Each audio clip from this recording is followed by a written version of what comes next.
Vero Beach, Florida. A strip of aluminum on a press. One bend made cold to set the angle of a wing.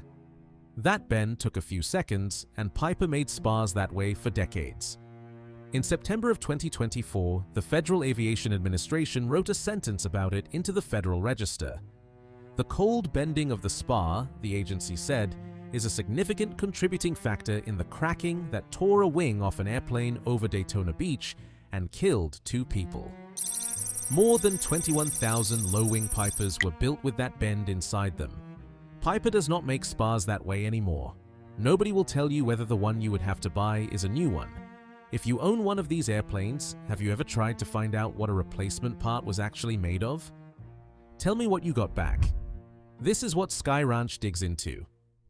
Subscribe so you don't miss what's next. Start with the airplane that started all of it. April 4, 2018. A Piper Arrow belonging to Embry-Riddle Aeronautical University, working out of Daytona Beach International.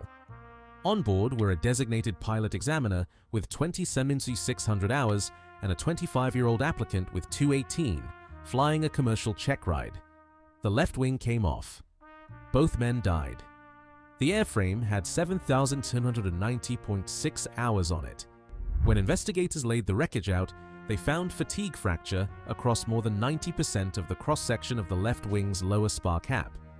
3 separate cracks, every one of them starting at or near the bolt holes where the wing attaches to the airplane. The university's sister ship had cracks in the same holes. That Arrow had spent its life on complex training. Steep turns, work down low, and a landing count no private airplane comes close to. It had happened before, twice. In 1987, an Archer came apart near Marlin, Texas at 7,490 hours, flying pipeline patrol. 6 years later, another Archer failed at Provincetown, Massachusetts, with 11,683 hours on the clock. 3 airplanes spread across 3 decades, and the cracks started in the same corner of the same holes every time. In February of 2021, the rule landed. Cross a certain number of hours, and a technician pulls the fasteners out of your lower spar and runs an eddy current probe through 4 open holes, hunting for something 10,000ths of an inch long. Owners did it. More than 2,800 inspection reports came back. Over 100 showed a positive indication. 6 turned out to be real cracks. 6 out of 2,800 is the number both sides of this fight now throw at each other, and they read it in exactly opposite directions. Because the agency did not stop at counting cracks. It went looking for why they start where they start, and the answer it published points at something that happened before the airplane ever flew. The residual stress from the cold bending process, the FAA wrote, is a significant contributing factor in reducing the fatigue life of the spar bolt holes. The bend that gives a Cherokee wing its upward angle was made cold in a press, and the metal never forgave it. That stress is still in the part 60 years later, which means the wing did not simply wear out, it left the factory carrying the seed of the thing that eventually kills it. And if that is true, there is an obvious way out. Buy a spar that was not bent cold. The FAA says that spar exists. It is in the same document, a few lines down. New wing spars are available from Piper, the agency wrote, that have machined the spar dihedral bend instead of the cold bending process, eliminating the residual stress factor in these spars. Machined instead of folded. Cut the angle into the metal rather than bending it and living with what that does. On paper, that closes the whole story. So I went looking for that part. Not for a claim about it, for the thing an owner actually needs in order to act. A part number, a serial cutoff, a date. Something you hand a shop and say, that one, not the other one. The document that makes the claim gives none of it. It states that new spars are machined. It does not say when the change happened, which serial numbers it starts at, or what the new part is called. The parallel proposal published 4 days earlier is explicit that it provides no part numbers for redesigned spars at all. Fine. Go to the manufacturer. On October 11, 2024, Piper's Vice President of Customer Support, Quality, Sales and Marketing, Ron Gunnarson, filed the company's formal answer to the government docket. This is not a press release. This is Piper answering the FAA directly, in writing, on the record, about this exact rule. It runs to 10 numbered objections. It disputes the crack rate. The agency's method gets called overly complex and unnecessary. There is an accusation that the FAA mischaracterized how much the two sides had actually agreed on beforehand, and the bill to owners comes out at somewhere between $347.8 million and $1.5 billion. Not one of the 10 mentions how the spar is bent. The government's central technical finding is that cold bending shortens the life of the part. The manufacturer wrote back 10 separate times and never touched it. I have been through that letter looking for the sentence. It is not in there. Which part of that silence bothers you more, that Piper never answered it, or that the FAA never made them? The service bulletins do not close the gap either. Bulletin 1372 from April of 2024 is the document that sorts the entire fleet into two groups and sets the life limits. It gives you part numbers for the reinforcement kit, left wing and right wing. The hour thresholds are in there too, down to the digit. On how the spar is made, it says nothing. Bulletin 1412, a month later, is the one the FAA folded into the proposed rule by reference. It lists part numbers as well. They are washers. So the two of them are not quietly disagreeing about a detail. They are flatly contradicting each other, in public, 3 weeks apart. The FAA's position is that the cracking traces back to a manufacturing process. Piper's position, in the company's own words, is that the data clearly suggests the cracks result from an operational issue related to usage, not an issue with the design or materials. Translated into hangar English, that is a manufacturer telling 21,000 owners it is not the wing, it is how you fly it. And the company does not stop there. Objection number 5 argues that hull damage, particularly from inspection, significantly impacts wing spar fatigue life and can cause premature failure. Piper's formal position, filed with the federal government, is that reaming and probing those holes to hunt for cracks helps create them. There is history sitting under that stance. The FAA had rulemaking on Piper wing spars once before and rescinded it in 1989. Piper's first objection is that the reasons for walking away then still hold now, and it brings a number.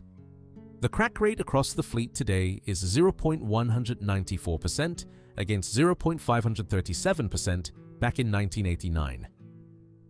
Cracks are turning up roughly 3 times less often than they did the year the agency decided this did not need a rule. Both readings of that fit. Either the 1989 decision was wrong and people died in the gap, or the current one is wrong and thousands of airplanes get life limited over it. The same paragraph feeds both arguments, which is why this has run for 2 years with no end in sight. Meanwhile, the owner still has to pay for something. A replacement spar runs $14,383. That is the FAA's own figure, and it covers one side. The other wing costs the same again. The reinforcement kit that lifts an airplane from 17,500 hours to 25,000 runs $2,150 per wing, and 190 hours of labor is most of that. Except the kit is not for everybody. Bulletin 1372 splits the fleet into Group 1 and Group 2, and the language on Group 2 is not soft. No modification or kit is currently approved for those airplanes. Group 2 is the Cherokee 235, the Arrow 3 and Arrow 4, and every Cherokee 6 on the register. 12,000 hours and no path off it. Now, sit with which airplane that is. The Embry-Riddle machine that lost its wing over Daytona Beach, the accident that set this entire 6-year fight in motion, the one that put the eddy current probe in every Cherokee owner's annual, was an Arrow 3. Group 2. The class Piper has no approved fix for.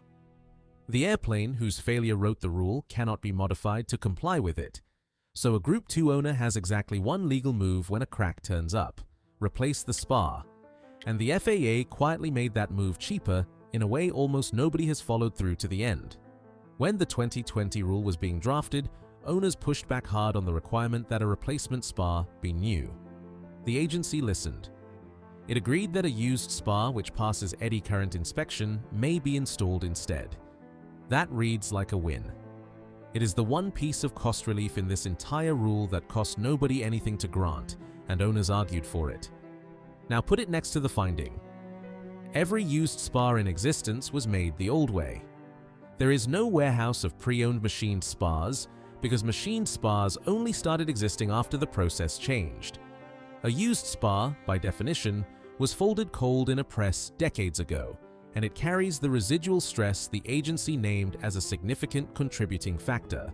So here is what full compliance can actually look like. You inspect on schedule.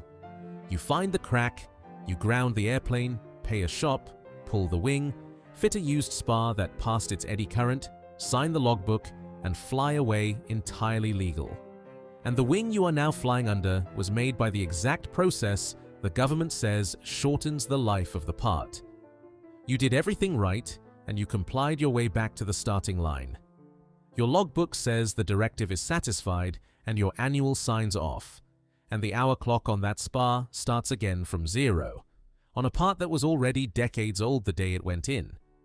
Nobody lied to you to get you there. There is no villain in that paragraph. The rule simply eats its own tail, and it does it in a comment response most owners will never read. Which brings the whole thing back to where it started. After 2,800 inspections, 2 proposed rules, 3 service bulletins, and a 10-point rebuttal filed by the manufacturer, there is still no published document that lets an owner work out whether the Spar he is about to buy was folded cold or cut on a machine. The FAA says the machined ones exist. Piper has never said it in writing anywhere a person can find. And the cheapest compliant repair guarantees you the old kind. I want to be careful here because this is the point where it would be easy to say more than the record supports. Piper has not refused to answer this question. Piper has simply never answered it in a place that binds anyone. Those are different things, and the difference matters a great deal if you are the one making the phone call. But the position you are standing in is identical either way. A man with a cracked Archer is writing a check for $28,766 across both wings, and the one fact that decides whether he has fixed the problem or just reset the clock on it is not in any document he is allowed to rely on. That is the part I cannot get past. Not the disagreement. Disagreements get resolved. The whole. A crack shows up on the probe. You can read a rule and argue with it, but nothing in a hangar can inspect for a number that was never written down. In certified aviation, the paperwork is the airplane.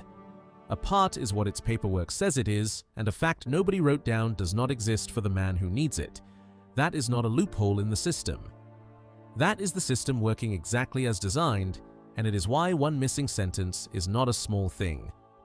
Once you have seen that gap here, you will start finding it everywhere in this industry. The distance between what is technically true and what is officially documented, and who ends up standing in it. That distance is where Sky Ranch spends most of its time, so subscribe and I'll take you into the next one.